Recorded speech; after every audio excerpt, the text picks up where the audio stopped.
بعض بزرگوں نے فرمایا کہ اپنی زندگی میں 5 باتوں کو غنیمت جانو، ان کو نایاب سمجھو، ان کی قدر کرو اور سمجھو کہ بالکل ٹھیک ہے۔ نمبر 1، اگر موجود رہو تو پہچانے نہ جاؤ، موجود رہو تو پہچانے نہ جاؤ۔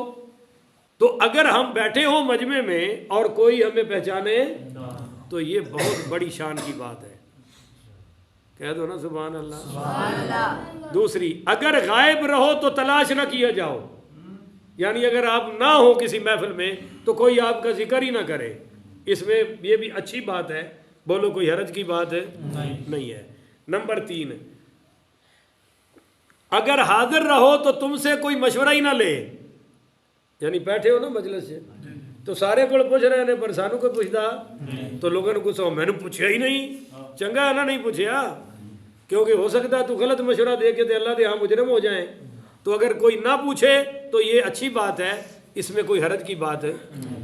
اور نمبر 4، اگر تم کوئی بات کہو تو اس کو کوئی قبول نہ کرے، بولو اس کو کوئی قبول ہے، کوئی حرج کی بات نہیں ہے۔ لوگ مشورے کو بھی حکم سمجھتے ہیں، میری گل نہیں سمجھی آپ نے، سوتے پہ ہو، دھند زیادہ لگ گئی ہے، میں دیکھ لو چادر بھی نہیں پائی، باہر ہی ہے تو تکڑے ہو نا۔ پھر میں کہہ رہا ہوں کہ بھائی مشورے کو مشورہ سمجھو، حکم سمجھنے کی ضرورت ہے نہیں، پر بعض بے وقوفوں نے مشورے کو بھی حکم بنا رکھا ہے۔ میں آپ کو پہلے بتاؤں، سیدہ بریرہ پڑھو رضی اللہ تعالی عنہا، یہ ام المومنین سیدہ عائشہ صدیقہ کی لونڈیاں تھی، غلام تھی، آزاد ہو گئی۔ تو جب یہ آزاد ہو گئی تو ان کا نکاح جن سے تھا یہ ان سے کھلا لینا چاہتی تھی، کیونکہ ان کو اختیار تھا آزاد ہونے کے بعد چاہے تو اپنا پہلا نکاح باقی رکھے چاہے تو ختم کر دے۔ تو یہ ان کو پسند نہیں کرتی تھی اپنے خامد کو، اور کہا میں کھلا لینا چاہتی ہوں۔ تو اس خامد کو بڑی محبت تھی، تو انہوں نے حضور سے عرض کی کہ یا رسول اللہ میری سفارش کریں، بریرہ مجھ سے کھلا نہ لے۔ تو سرکار دو جہاں نے بلایا حضرت بریرہ کو اور کہا کہ تیرا خامد تجھ سے بہت پیار کرتا ہے تو تو کیوں کھلا لینا چاہتی ہے؟ تو نہ کھلا لے، اسی کے ساتھ گزارا کر۔ تو سیدہ بریرہ کہنے لگی یا رسول اللہ یہ آپ کا حکم ہے یا مشورہ ہے؟ سن رہے ہو، یہ حکم ہے یا مشورہ ہے؟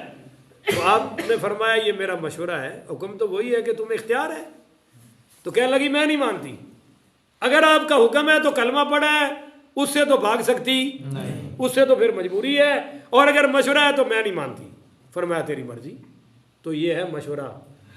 اتنے لوگ مشورہ دے کے آندے نے ہو میری تو سنتا ہی کوئی نہیں، میں انہوں نے آخیا سی، اور کئی ایڈے سیانے نے انہوں کی گل نہ منی جائے۔ مثلا کوئی رشتہ ہو رہا ہے 8 سال بعد کڑی منڈا لڑ پین، اب میں تمہیں پہلے آخیا سی یہ رشتہ ٹھیک ہے، یہ ہوں سچا پیا ہوتا جی، یہ سیاح پوڑا ختم ہونے کا نا لینا ہی نہیں۔ مشورہ مشورہ ہے بھائی، کوئی مان لے تو اس کی مرضی ہے، نہ مانے تو کوئی حرج کی بات ہے، یہ مشورے کو یہیں رکھو۔ اچھا جی، مزید 5 باتوں کی علماء وصیت کرتے ہیں۔ نمبر 1، اگر تم پر ظلم ہو تو ظلم نہ کرو، بولو تم بدلے میں ظلم ہے نہیں تو پورا معاشرہ ہی ظلم کی ہماجگاہ بن جائے گا بھائی۔ تم سہ جاؤ، پھر دیکھو کہ رب اپنی کتنے کرم اور کتنی عظمت کی بارشیں آپ پر نازل فرماتا ہے۔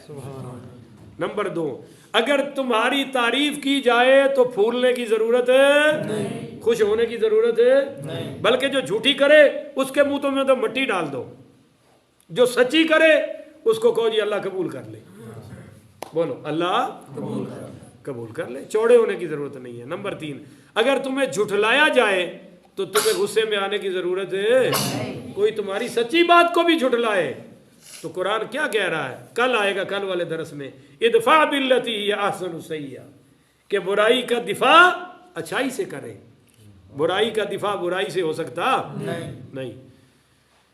اچھا جی، نمبر 4، اگر تمہاری برائی بیان کی جائے تو تمہیں پریشان ہونے کی ضرورت ہے، وہ تو ہے ہی برائی اور تم میں ہے تو بھی پریشانی کی ضرورت نہیں، کہو کہ اللہ میری دور فرما دے، اور اگر نہیں ہے تو وہ جھوٹ بول کے اللہ کی لعنت لے رہا ہے، ہمیں پھر بھی پریشان ہونے کی ضرورت ہے۔